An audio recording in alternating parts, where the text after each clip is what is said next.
Horas dan salam sejahtera bagi Bapak, Ibu, Saudara sekalian. Mari kita mendengarkan renungan harian.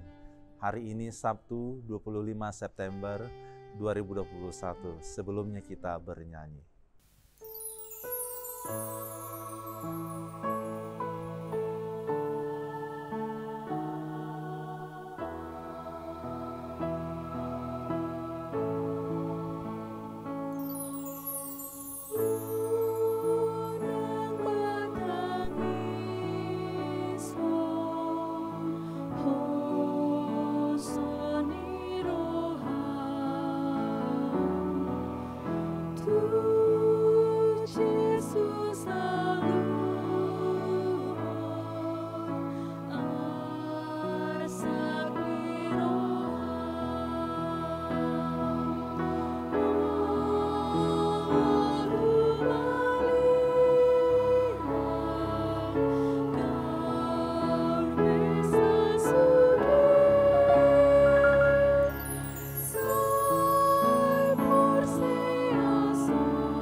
Kita berdoa. Kasih karunia dan damai sejahtera dari Tuhan Allah Bapa dan dari anaknya Tuhan Yesus Kristus kiranya menyertai saudara sekalian. Amin. Bapak Ibu sekalian, firman Tuhan kepada kita hari ini tertulis dalam Roma pasal yang ke-12 ayat yang ke-15. Demikian bunyinya. Bersukacitalah dengan orang yang bersukacita, dan menangislah dengan orang yang menangis. Adapun judul daripada renungan ini adalah Jadilah berarti bagi sesama. Jadilah berarti bagi sesama. Sahabat firman Tuhan, ada istilah yang familiar yang sering sekali kita dengarkan, yang mengatakan senasib sepenanggungan. Senasib sepenanggungan. Kalau di dalam bahasa Batak disebut sapakelalaan, sapar tinaonan, dongan saulaun. Ya. Dengan mendengarkan perkataan ini rasa-rasanya humanis sekali. Idealnya adalah ada keberpihakan, ada yang namanya kebersamaan, ada yang namanya kekompakan. Dan tentu hati ini menjadi amat teduh dan tenang bila mana ada orang lain yang berkata demikian kepada kita. Akan tetapi Bapak Ibu Saudara-saudaraku yang terkasih, semangat itu umumnya terbangun hanya saat-saat kondisi lemah atau saat-saat kondisi menderita. Berbagi perasaan saat kondisi memang sama-sama mengalami hal yang sulit dengan orang lain. Akan tetapi apabila kondisi hidup sudah mulai baik, sudah mulai pulih, apalagi sudah sejahtera, sudah berhasil dan juga telah sukses, ungkapan senasib dan sepenanggungan itu rasa-rasanya tidak afdol lagi. Khususnya bila orang lain itu belum serupa dengan kita. Dahulu dia mengatakan, deritamu, deritaku. Sukacitamu, sukacitaku juga.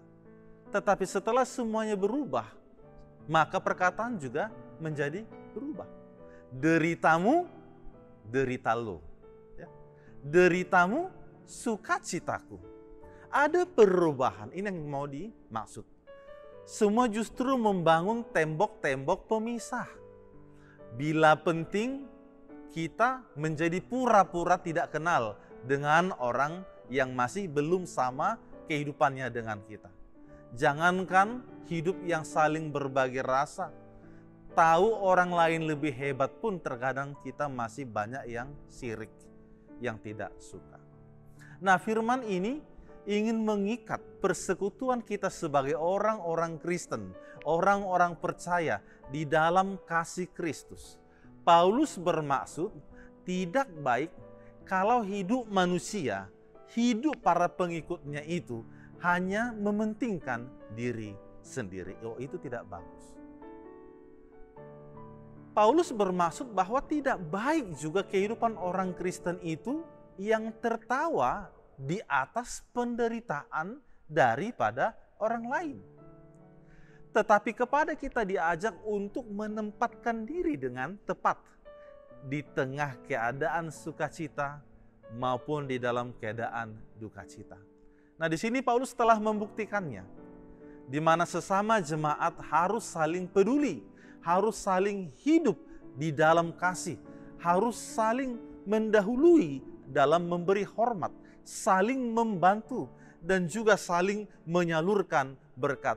Ia membuktikan itu, di mana Paulus mengajak jemaat-jemaat yang lain untuk mengumpulkan apa yang mereka miliki untuk diberikan kepada jemaat yang lain yang kekurangan dalam hal kepedulian dan dalam hal penopangan kehidupan mereka. Maka belajarlah juga kita daripada Yesus yang berusaha membuat banyak orang menjadi bersukacita. Yang juga Yesus hadir di tengah-tengah kesedihan yang sedang terjadi. Sebagaimana halnya yang terjadi kepada Maria, saudara daripada Lazarus itu. Maka kita juga sebagai orang Kristen haruslah demikian. Maka inilah kesatuan daripada jemaat itu yang dimaksud oleh Paulus. Bahwa kita adalah yang satu tubuh, sekalipun banyak anggotanya. Ada banyak karunia, tetapi semuanya kita terpanggil untuk saling melayani. Bila kita sudah merasakan kehidupan yang bersama-sama bersumber dari Allah, termasuk juga keselamatan yang kita peroleh dari sumber yang sama, yaitu di dalam Allah melalui anaknya Tuhan Yesus Kristus, maka tugas kita adalah memelihara kehidupan yang telah ditebus itu. Memelihara kehidupan yang telah dirancang dengan baik itu. Dengan kepedulian kepada sesama dan orang-orang yang ada di sekitar kita. Maka apakah yang hendak disampaikan oleh nas ini bagi kita sekalian? Yang pertama, hiduplah saling melayani. Sekali lagi, hiduplah saling melayani. Inilah panggilan Allah dalam kehidupan Bapak, Ibu, saudara-saudaraku sekalian. Sukacitamu hendaklah itu menjadi dinikmati oleh orang lain juga. Deritamu hendaklah juga itu menjadi bahagian yang didoakan oleh orang-orang yang lain juga, supaya kita beroleh kekuatan di dalam duka cita itu. Ini saatnya kita melakukannya. Tetapi pada masa-masa kini kita sedang mengalami tantangan-tantangan yang berat sekali. Sering sekali kita menciptakan kepedulian kepada sesama, tetapi kepedulian yang semu. Di salah satu contoh, dalam kemajuan teknologi sekarang, ada salah satu atau sebuah grup WhatsApp. Ada yang lain memberitahukan bahwa si Anu sedang sakit, si Anu sedang berduka cita. Padahal orang yang dimaksud itu tidak ada di grup itu. Lalu yang lain ikut serta mengatakan, ya turut berduka cita, turut bersedih dan lain sebagainya. Sementara ada nomornya secara langsung. Dia tidak menghubungnya ke sana, kepada orang yang langsung mengalami hal yang susah dan sedih tadi. Inilah yang namanya kepedulian yang semu. Hati-hati dengan kehidupan atau cara yang seperti itu. Terkadang kita supaya kelihatan hebat di hadapan orang, peduli kepada orang, dikenal orang kita sebagai orang yang turut serta merasakan penderitaan orang lain. Tetapi itu hanya sebatas ungkapan yang memang tidak tepat pada alamatnya. Yang kedua yang mau disampaikan, ciptakanlah hidup yang bermakna bagi sesama. Hidup ini adalah kesempatan, dan kesempatan itu hanya sementara. Maka pakailah kehidupan ini untuk hal-hal yang bermakna bagi sesama. Hal yang paling mudah yang bisa kita lakukan adalah bersukacitalah dengan orang yang bersukacita. dan juga berdukacitalah, bersedihlah dengan orang-orang yang bersedih atau orang-orang yang menangis. Mari kita perhatikan apa perkataan bijak di dalam kehidupan ini. Dikatakan bahwa kesuksesan itu bukan karena apa yang telah kita miliki, tetapi atau melainkan telah menjadi apakah kita dengan yang kita miliki itu. Pada masa-masa ini, masa COVID ini, biarlah hidup kita menjadi berarti. Hidup kita menjadi peduli kepada orang lain. Kita menjadi suka mendoakan, menopang, menyapa orang lain agar dia semakin kuat dan dia semakin terhibur. Doakanlah mereka. Dan yang terakhir, yang ketiga, hargailah sesamamu dan berilah ia tempat sebagai sesamamu di hadapan Tuhan. Hargailah dia sebagai sesamamu di hadapan Tuhan. Selamat beraktivitas. Tuhan Yesus memberkati. Kita berdoa. Terima kasih ya Tuhan Allah Bapa di surga. Betapa berharganya kami di hadapan-Mu. Engkau telah mengasihi kami. Dan itu telah Engkau nyatakan ketika Engkau memberikan anak-Mu yang tunggal Yesus Kristus untuk menebus kami.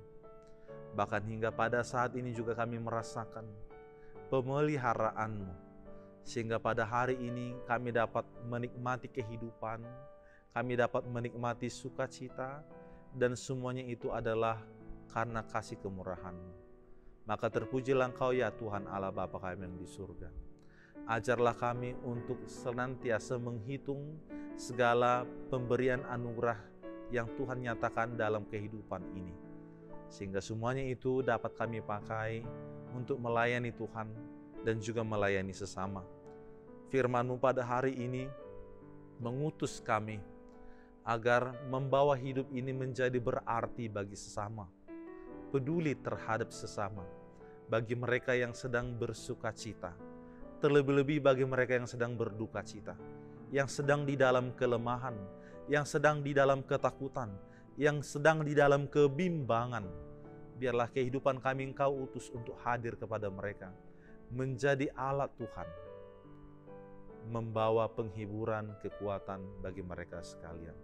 Pakailah kami Tuhan seturut dengan kehendak-Mu, mengerjakan segala apa yang baik di hadapan Tuhan.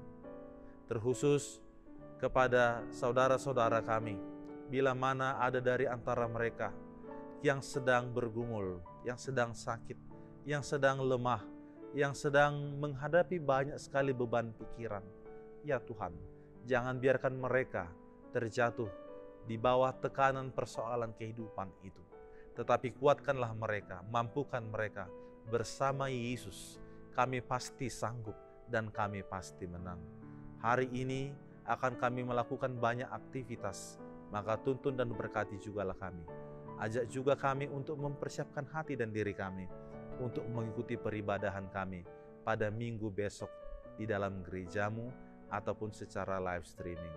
Terima kasih Bapa. Terpujilah Engkau, di dalam nama Yesus Kristus kami berdoa. Amin. Salam sejahtera bagi kita sekalian, Bapak Ibu Saudaraku sekalian. Tuhan Yesus kiranya menjaga dan melindungi kita dimanapun berada dan senantiasa memakai masker. Horas.